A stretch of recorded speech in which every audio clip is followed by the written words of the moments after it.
Good morning students, class 12th कविता लक्ष्मण मूर्छा राम का विलाप, कवि गोस्वामी तुलसीदास। तीसरा पद्यांश है ये। सो अनुराग कहाँ अब भाई, उठो न सुनी मम वच विकलाई। जा जनतेउ बन बंधु विछो, पिता वचन मनतेउ नहीं ओहु। सुत वित नारी भवन परिवारा, ओही जाही जग बार ही बारा। अस विचार जेहु जागु ताता, मिले ने जगत सहोदर भराता। प्रसंग है प्रस्तुत पद्यांश हमारे पाठ्य पुस्तक हिंदी में संकलित लक्ष्मण मूर्छा और राम का विलाप नामक कविता से लिए गए। ये कविता तुलसीदास द्वारा रचित रामचरितमानस के प्रसंग से ली गई है। ये जो भाग है लक्ष्मण मूर्छा और राम का विलाप, गोस्वामी तुलसी द्वारा रचित रामचरितमानस से लिया गया है। इसमें राम जो है अपने भाई लक्ष्मण को हृदय से लगा करके विलाप कर रहे हैं। उसको मूर्छित अवस्था में देख करके विलाप करते हुए दिखाया गया है, यानी एक मार्मिक चित्रण किया गया है, करुण रस का प्रयोग किया गया है। कवि कहता है कि राम अपने भाई को हृदय से लगा करके कहते हैं, मूर्छित अवस्था में जब मेघनाद के द्वारा घायल कर दिए जाते हैं लक्ष्मण, उसको अपने हृदय से लगाते हुए कहते हैं सो अनुराग अब काहि, अनुराग प्रेम, कि वो प्रेम अब कहाँ गया भाई। कि आप तो मेरे को दुखी कभी देखना पसंद नहीं करते थे, कि आज मैं इतना दुखी हूँ, विलाप कर रहा हूँ, लेकिन वो प्रेम अब कहाँ गया। उठो न सुनी मम वच विकलाई, कि उठो न सुनी, कि मेरे को आप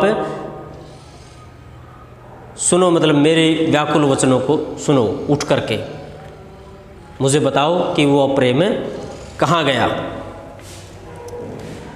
कि तुम मेरे वचनों की व्याकुलता को सुनो। मम वचन, वचन मतलब मेरे वचनों की व्याकुलता को सुनो। आप उठ करके क्यों नहीं देखते हो, मतलब वो अनुराग अब कहाँ गया। यानी राम का लक्ष्मण के प्रति अधा प्रेम था। मतलब जा जनते वन बंधु विछो, उसको कहते हैं पिता वचन मनते हो नाही। अगर मैं ये जानता, हृदय के लोग कहते हैं कि भाई अगर मैं जानता वन बिंदु से, कि वन में बंधु का वियोग होगा, वन में जाकर कि बंधु भाई बिछुड़ जाएगा, तो पिता वचन मनता है, तो मैं अपने पिता के वचनों का पालन कभी नहीं करता। अगर वन में जाकर के आपसे बिछुड़ना होता, ये मुझे पता चलता, तो मैं अपनी आज्ञा का पालन, अपने पिताजी की आज्ञा का पालन कभी नहीं करता। ये तरह तरह का विलाप कर रहे हैं कि लक्ष्मण है कि आप तो मेरे को कभी दुखी देख ही नहीं सकते थे, लेकिन आज मैं इतना दुखी हूँ, मेरे वचनों की व्याकुलता को देखें आप, मेरी बेचैनी को सुनो और उठ खड़े हो। लेकिन आज वो प्रेम पता नहीं कहाँ गया। अगर वन में जाकर के भाई से बिछुड़ना होता, ये मुझे पता चलता, तो मैं अपने पिता की आज्ञा का पालन नहीं करता। सुत वित नारी भवन प्रेरा, हो ही जाग में बारंबार, कि संसार में बार बार सुत पुत्र वित धन नारी भवन और परिवार बार बार आते हैं।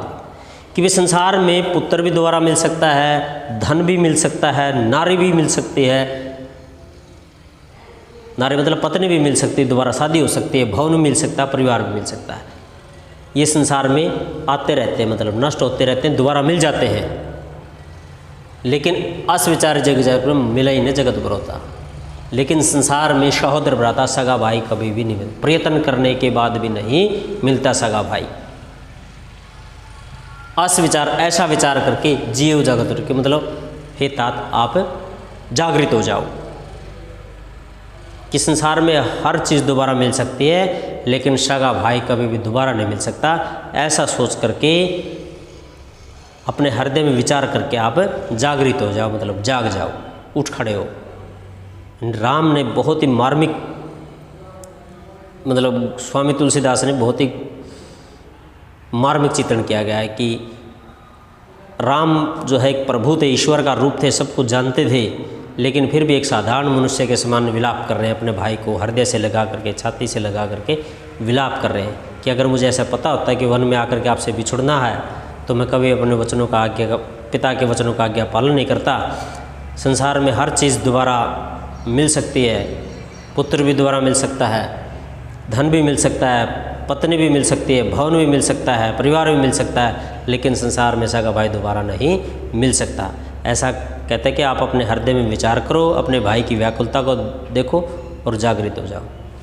यानी पूरे पद्यांश में करुण रस का प्रयोग किया गया है। जा जन तेऊ अनुप्रास अलंकार का प्रयोग किया गया है। बहुत ही मार्मिक वर्णन किया गया राम के द्वारा लक्ष्मण के प्रति जो वर्णन किया गया, एक करुण रस का प्रयोग है। आशा होगा कि आपको ये पद्यांश समझ में आएगा। फिर भी अगर कोई समस्या तो ज़रूर बताएं। धन्यवाद।